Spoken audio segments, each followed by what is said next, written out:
বিসমিল্লাহির রহমানির রহিম। হাদিস নম্বর 2207।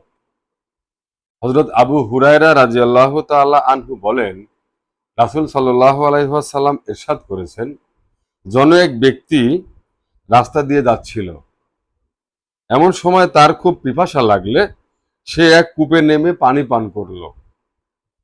সে কূপ থেকে উঠে দেখতে পেল একটা কুকুর হাঁপাচ্ছে এবং পানির পিপাসায় কাতর হয়ে মাটি চাটছে।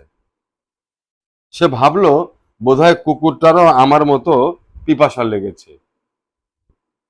তারপর সে কূপে নেমে নিজের মোজা ভরে পানি নিয়ে মুখ দিয়ে কামড়ে উপরে উঠে এবং কুকুরটিকে পান করায়। মহান আল্লাহ তার এ কাজ কবুল করেন এবং তার গুনাহ মাফ করে দেন। সাহাবারা বলেন, হে আল্লাহর রাসূল সাল্লাল্লাহু আলাইহি ওয়াসাল্লাম, চতুষ্পদ জন্তুর উপকার করলে তাতেও কি আমাদের সওয়াব হবে?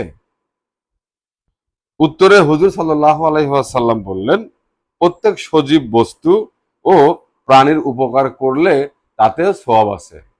আলহামদুলিল্লাহ।